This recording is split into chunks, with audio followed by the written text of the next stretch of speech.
معزز سامعین کرام، آپ سن رہے ہیں دیاری اردو چینل پر عبد المجید شیخ کی کتاب قصے لاہور کے، سب ہیڈنگ لاہور کے راجپوت قبائل کا سلسلہ نسب۔ اگر آپ دیاری اردو چینل پر نیو ہے تو چینل کو سبسکرائب کرنا نہ بھولیں اور بیل آئیکن کو لازمی پریس کیجیے تاکہ آئندہ آنے والی تمام نئی اقساط آپ کو بروقت موصول ہوتی رہے۔ اس میں کوئی شک نہیں کہ مسلمانوں کے لاہور پر حملہ آور ہونے اور اسے فتح کرنے سے قبل شہر کا کردار راجپوتانہ تھا۔ یہاں دو بڑے قبیلے تھے، بھٹوں کا حکمران قبیلہ اور نہایت عدم مماثل سولنکیوں کا قبیلہ۔ شہر کی راجپوتی روایات قرون وسطیٰ سے بھی قدیم ترین تھی۔ ان میں سے بہت سی باقی رہ جانے والی مبہم ہے جو پنجاب کی تقسیم کے مستقل رخ کی وجہ سے اور بھی زیادہ مبہم ہو گئی۔ لاہور کی بیشتر منقولہ تاریخ افغانیوں کے 1000 سال قبل حملوں سے شروع ہوتی ہے جس نے ان کی ثقافت کو ہمیشہ ہمیشہ کے لیے بدل کر رکھ دیا۔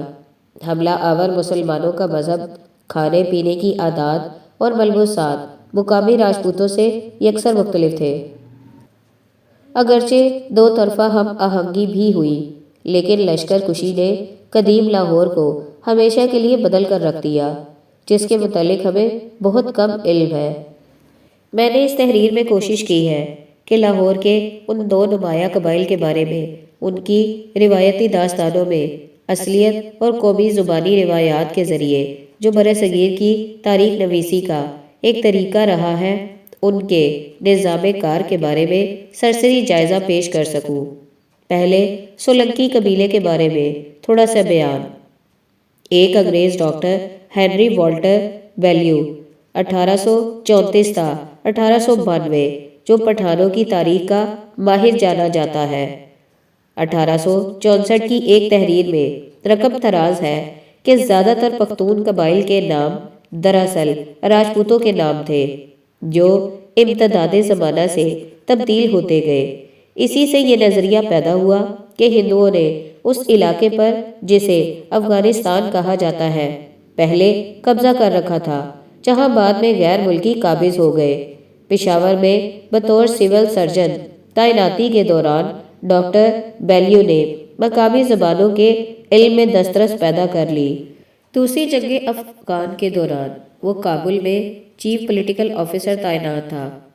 جب وہ ہندوستان کے سرجن جنرل کی حیثیت سے ریٹائر ہوا تو وہ مشرقی زبانوں کا مستند ماہر تسلیم کیا جا چکا تھا۔ ڈاکٹر بیلیو کا خیال ہے کہ سلیمان کا سابقہ راجپوت سولان سے اخذ کیا گیا ہے جو موجودہ سولنکی میں صاف نظر آتا ہے۔ سوری پختون وہ لوگ تھے جنہیں سیلوکس، جس کا تلفظ سولانکے ہے، کا بیٹا جو سکندر اعظم کی مشرقی سلطنت کا حکمران تھا شام سے اپنے ساتھ لایا تھا۔ آفریدیوں کا ذکر ہیئر ورڈز نے اپنی تائی کے طور پر کرایا گیا ہے جنہیں غزنوی انہیں موجودہ جگہ پر لائے تھے، لیکن وہ افغان صوبے میمنا سے تعلق رکھتے تھے۔ آج زیادہ تر سولنکی اپنے جغرافیائی اصل پاکستان کے شہروں شیخوپورہ اور گجرات کے مابین علاقے بتائے ہیں۔ آج زیادہ تر سولنکی اپنی جغرافیائی اصل پاکستان کے شہروں شیخوپورہ اور گجرات کے مابین علاقے بتاتے ہیں۔ سولنکی قبیلے کا راجپوتی سلسلہ نسب، اگر ہم راجپوتوں کی تاریخ کے ماضی میں مزید پیچھے جائیں تو پورا ناز کی مرتبہ ایک کتاب جس کا نام دیس وبھاگا، جیسا کہ ٹی ایچ تھرٹن نے تحریر کیا ہے، میں اس کا سراغ ملتا ہے۔ یہ قبیلہ راجپوتانہ میں انلہارا پتن سے پنجاب اور اس سے بھی پرلی طرف پیش قدمی کر گیا ہے۔ لفظ سورج اور سن کی جڑ ایک ہی ہے، سولر سورج کی طرح سے معلوم ہوتا ہے کہ وہ سورج کی پوجا کرتے تھے۔ سولنکی قبیلہ اگرچہ لاہور میں ایک معمولی نوعیت کا قبیلہ ہے، لاہور ہی کو اپنی راجدھانی مانتا تھا۔ وہ زیادہ تر تاجر تھے۔ بعد کے برسوں میں ان کا اجتماع شیخوپورہ اور گجرات کے مابین علاقے میں ہو گیا اور بہت سے مزید دور جا کر صوبہ سرحد میں آباد ہو گئے تھے، لیکن انہوں نے اپنی راجپوتانہ مغروری اصل ہمیشہ برقرار رکھی۔ ایک تحقیق نے تو ان کا رشتہ بھارتی گجرات کے خوجہ قبیلے سے بھی جا ملایا ہے، جو تجارت میں اول نمبر پر تھے۔ سولنکیوں کی ذیلی ذات نے، جو بہت بعد میں تاریخ میں وارد ہوئی، مہاتما گاندھی اور قائد اعظم جیسی عظیم شخصیات کو جنم دیا۔ لیکن پھر راجپوتانہ سے سولنکیوں کی نقل مکانی کب ہوئی؟ اساطیری روایت کے مطابق مشہور سولر شہزادے کینک سین نے تقریباً 1500 برس قبل لاہور نقل مکانی کی تھی۔ کوئی واضح تاریخ ممکن نہیں، لیکن وہ بھٹ قبیلے سے بہت بعد میں آئے تھے، جو اس وقت حکمران تھے اور جنہوں نے ان کا سواگت کیا اور انہیں شہر میں قیام اور اس سے ورا اور 2 عظیم دریاؤں کے مابین زمینوں پر آباد ہونے کی اجازت دے دی۔ لاہور کا نمایاں راجپوت قبیلہ ہمیشہ سے بھٹ یا بھاٹی تھا، یا بھٹی، جیسا آج کل ہم اس کا تلفظ کرتے ہیں۔ لاہور کا مشہور بھاٹی دروازہ اسی قبیلے کے نام پر رکھا گیا تھا۔ قدیم بھٹوں میں سے لاہور کا بادشاہ بھیم سین کے بارے میں تاریخ میں لکھا ہے کہ وہ ایک جنگ میں 10,000 گھڑ سوار سپاہ کے ساتھ میدان جنگ میں اترا تھا۔ اس تعداد سے 1200 برس قبل اس کی معاشی قوت کا اندازہ لگایا جا سکتا ہے۔ بہت بعد میں لاہور کا راجہ جے پال ہوا۔ اس کی سلطنت، جیسا کہ مذکور ہے، سرہند سے لغمان اور کشمیر سے ملتان تک پھیلی ہوئی تھی۔ تقریباً 800 برس بعد مہاراجہ رنجیت سنگھ نے لاہور کی اصل سلطنت کو عین اسی طرح ازسر نو تعمیر کیا جس طرح جے پال کے دور میں ہوا کرتی تھی، فقط وسعت پذیر انگریزوں کے ہاتھوں 1849 میں گنوانے کے لیے۔ جب محمود غزنوی نے بالآخر لاہور فتح کر لیا تو راجہ جے پال نے موری دروازے کے باہر اپنا جوہر کر لیا، یعنی خود سوزی کر لی۔ اس مغرور بھٹ چوہان راجپوت کے بعد اس کا بیٹا انند پال تخت نشین ہوا، جس نے 1022 میں جب محمود غزنوی نے شہر کو آگ لگا دی تو راہ فرار اختیار کی۔ جے پال کی اجمیر پسپائی نے لاہور میں اس ہندو راجپوت سلطنت کا ہمیشہ کے لیے خاتمہ کر دیا۔ لاہور کو ملک ایاز کے حوالے کر دیا گیا اور اس کے بعد تاریخ کا ایک یکسر مختلف دور شروع ہو گیا۔ لیکن یہ بھٹ آئے کہاں سے تھے؟ تاریخ کے مطابق یہ تقریباً 1750 برس قبل جسمیر سے لاہور وارد ہوئے تھے اور راستے میں بہت سی سلطنتیں بناتے آئے تھے۔ راجپوتانہ کی اس جنگجو نسل کے دیگر قبائل جیسے بسے، ورک وغیرہ میں سے بہت سے راجپوت مسلمان ہو گئے تھے۔ آج بھی لاہور اور شیخو پورہ کے نواحی علاقوں میں رہتے ہیں۔ دیگر غیر مسلم 1947 میں ہندوستان چلے گئے تھے۔ آج لاہور میں پورے بر صغیر میں سے افغانستان اور اس سے بھی اور علاقوں کے مختلف انواع کے لوگ بستے ہیں۔ اس خوبصورت اختلاط سے جو لاہوری پیدا ہوا ہے، اس نے شہر کو 4 چاند لگا دیے ہیں۔ ان کے دم سے ہی شہر قائم ہے، نہ کہ شہر کی وجہ سے۔ وہ سب ہیڈنگ قلم اور تلوار، وہ مجسمے جو اب نظر نہیں آتے، ہمیشہ سے لاہور کے عوام کی خصوصی کشش کا باعث رہے ہیں۔ پہلا لارنس کا اور دوسرا مجسمہ ملکہ وکٹوریہ کا تھا۔ دونوں اب عجائب گھر لاہور کے تنگ و تاریک نہا خانوں میں پڑے ہیں، کیونکہ ہم ان کی سر عام نمائش کرنے سے ڈرتے ہیں۔ یہ تو ایسا ہی ہے جیسے ہم تاریخ سے خائف ہوں۔ ان میں سے پہلے یعنی لارنس کے مجسمے نے اپنے زمانے میں دھوم مچا دی تھی۔ 1911 سے ایک تحریک چل پڑی تھی کہ اسے مال روڈ پر لاہور ہائی کورٹ کے بالمقابل چبوترے سے ہٹایا جائے۔ یہ سمجھا جاتا تھا کہ اس کے زیریں پتھر پر لکھے ہوئے الفاظ سے بر صغیر کے عوام کی ہتک ہوتی تھی۔ الفاظ یہ تھے: کیا آپ تلوار کے ذریعے حکومت چاہتے ہیں یا قلم کے ذریعے؟ انڈین نیشنل کانگریس نے اس مجسمے کو ہٹانے کے لیے مہم چلا دی، لیکن انگریز اس بات پر اڑے رہے کہ پوچھا گیا سوال دل آزاری کا باعث نہیں تھا۔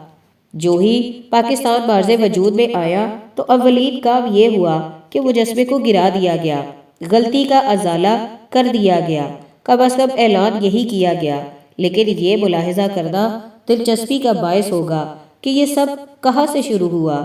ایچ آر گولڈنگ کے مطابق 1848 میں کانگڑا پہاڑ کے سرداروں کی بغاوت کچلنے کے بعد ڈپٹی کمشنر رابرٹ کس نے جان لارنس کے جو تازہ قبضہ کردہ ستلج اور باورہ عملداری کا حاکم مجاز تھا، احکام پر عمل درآمد کرتے ہوئے منادی کرا دی کہ جس میں یہ جز شامل تھا، میں نے اس ضلع پر 3 برس سے صرف قلم کے ذریعے حکومت کی ہے، اور اگر ضرورت پڑی تو میں اس پر تلوار کے ذریعے حکمرانی کروں گا۔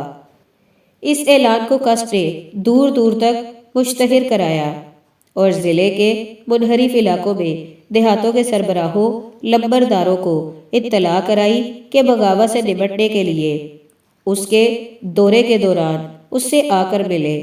راستے میں آنے والے ہر پڑاؤ پر کئی دیہاتوں کے اجلاس منعقد ہوئے۔ کسٹ نے میز پر ایک قلم اور ایک تلوار رکھی اور لمبرداروں سے کہا کہ وہ جس طرح کی حکمرانی چاہتے ہیں ان دونوں میں سے ایک کا انتخاب کر لیں۔ ایک بھی اجلاس میں اور ایسے 22 سے زائد اجلاس ہوئے، کسی نے تلوار کا انتخاب نہ کیا۔ اس حکمت عملی کی کامیابی نے انگریزوں کو بے شمار نتائج سے ہمکنار کیا اور انہوں نے بڑی بے دردی سے کانگڑا کی بغاوت کچلنے کا بندوبست کر لیا۔ ان دنوں تمام باغیوں کو توپ کے دھانے پر رکھ کر اڑا دیا جاتا تھا۔ بہت جلد پنجاب کے رہنے والوں کو پتہ چل گیا کہ بغاوت یک طرفہ گلی کا نام تھا، اس لیے یہ کوئی حیرت کی بات نہیں کہ تمام لمبرداروں نے قلم کو منتخب کیا۔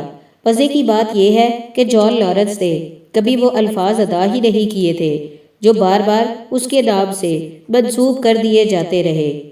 لندن کے مشہور مجسمہ ساز سر ایڈگر بوہم نے مجسمہ بنایا اور لاہور میونسپلٹی کو پیش کر دیا۔ 30 مارچ 1887 کو lieutenant governor sir Charles Aitchison نے اس کی نقاب کشائی کی۔ انگریزوں کے نزدیک یہ مجسمہ ان کی حکومت کے روشن پہلو کی ترجمانی کرتا تھا۔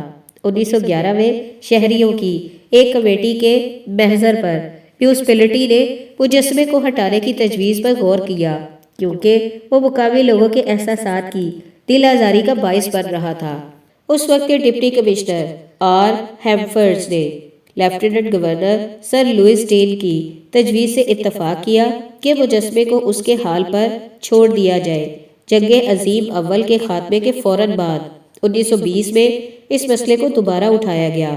ایک تجویز یہ بھی دی گئی کہ مجسمے کو چھوڑ کر صرف الفاظ کو مٹا دیا جائے، اور جو ہی اس مسئلے پر احتجاج بڑھا اور لوگوں نے مجسمے کو مکمل طور پر ہٹانے کے لیے عوامی مظاہرے شروع کر دیے تو یہی تجویز جلد ہی مشہور ہو گئی۔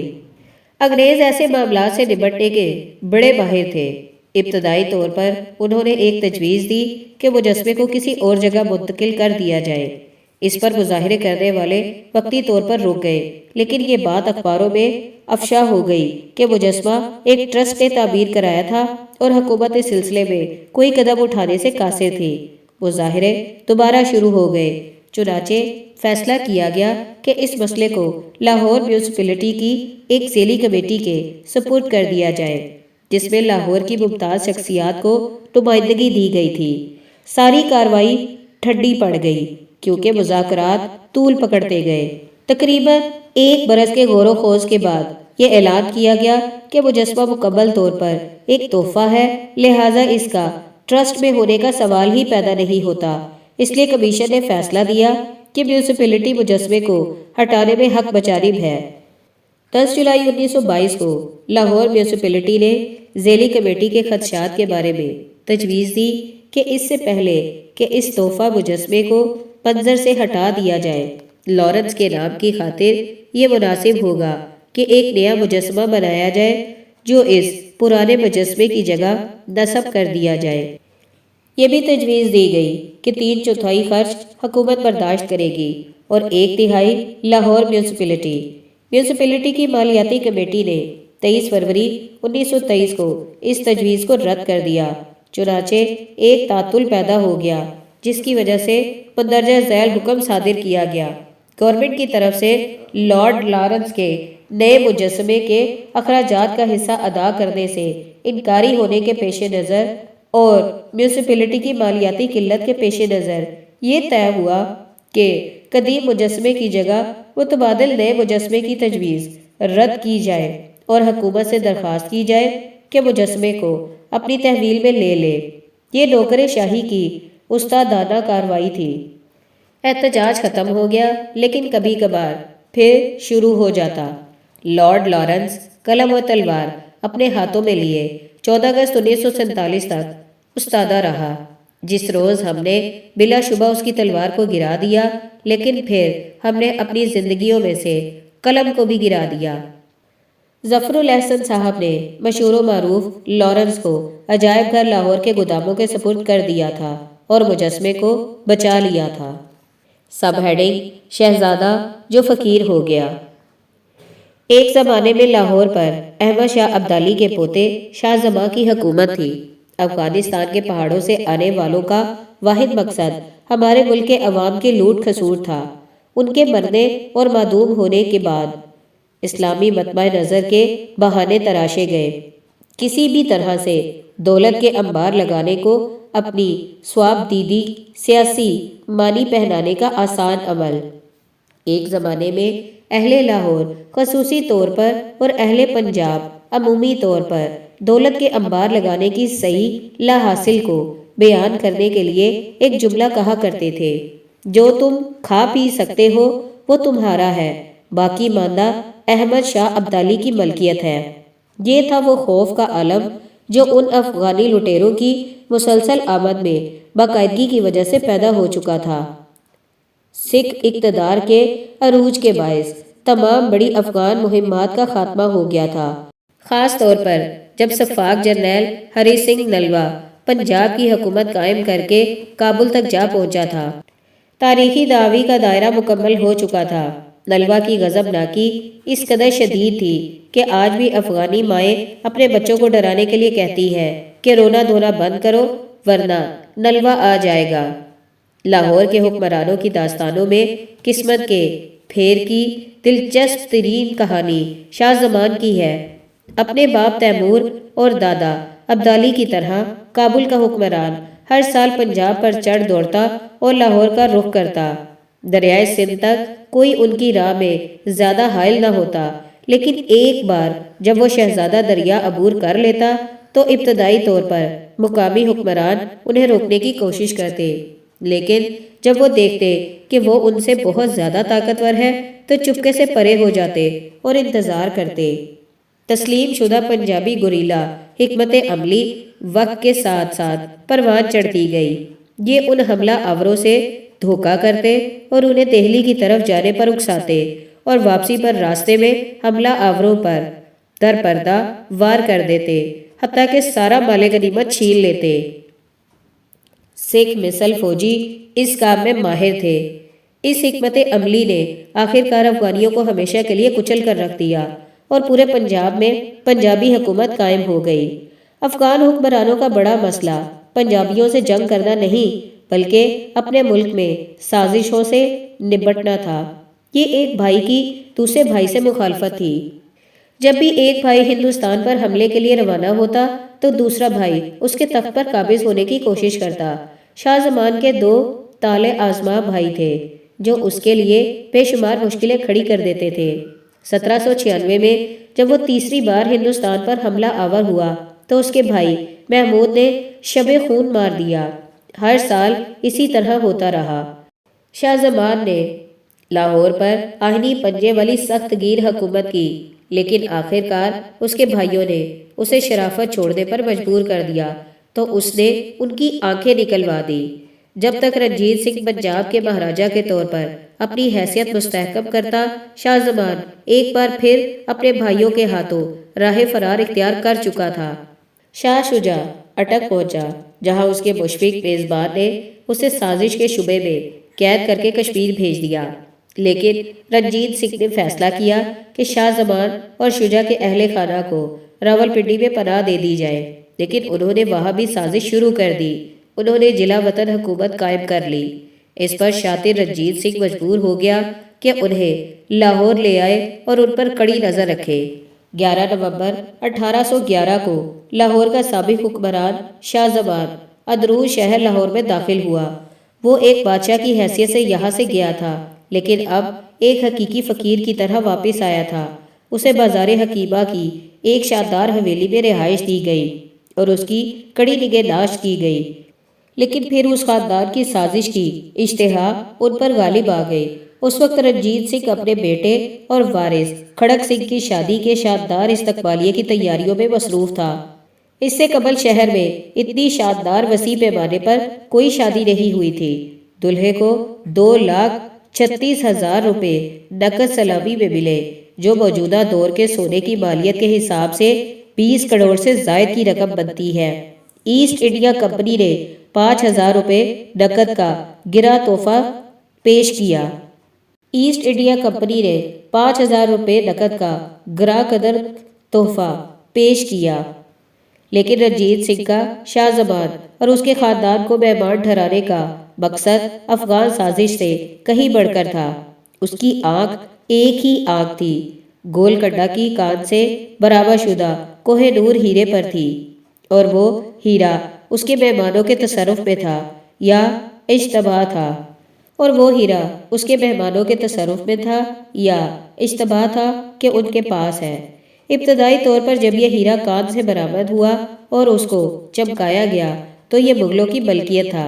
پھر ایرانی حملہ آور نادر شاہ نے 1739 میں کوہ نور ہیرا اور تخت طاؤس شہنشاہ محمد شاہ سے چھین لیے۔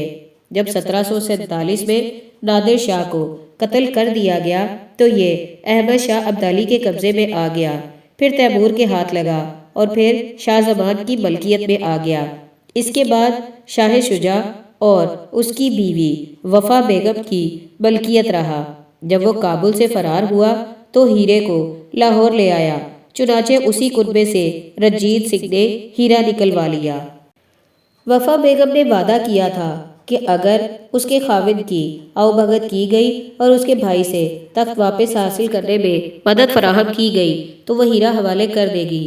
چنانچہ شاہ شجاع کو شیر گڑھ سے رہا کر دیا گیا اور لاہور میں بڑی دھوم دھام سے اس کا سواگت کیا گیا۔ رنجیت سنگھ کا وفادار محکم چند اسے لے کر آیا۔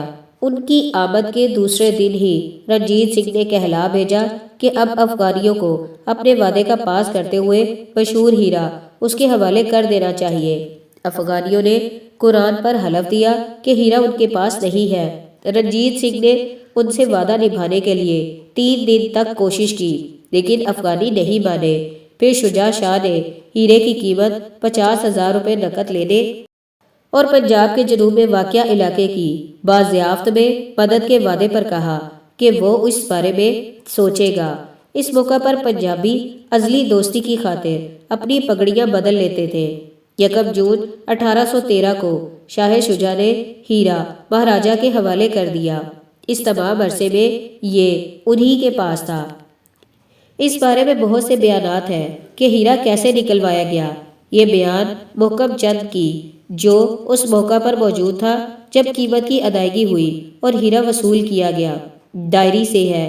لاہور ہی میں انگریزوں نے یہ ہیرا قبضے میں لیا، جو اب ملکہ برطانیہ کے تصرف میں ہے۔ چنانچہ جب لاہور کا حکمران فی الواقع ایک فقیر کی حیثیت سے گیا اور ہیرے کو قیمتاً فروخت کر دیا۔ اسی بنیاد پر لاہور کے دارالحکومت والی پنجاب گورنمنٹ اس ہیرے کی حقیقی اور جائز مالک ٹھہرتی ہے۔ کیا ہم کبھی اس ہیرے کو بازیافت کرا پائیں گے؟ سخت تردد والی بات ہے۔ یہی روایت در آتی ہے کہ ایک دلکش لاہوری مثل ہے کہ ہیرا ایک دن لاہور واپس آ جائے گا۔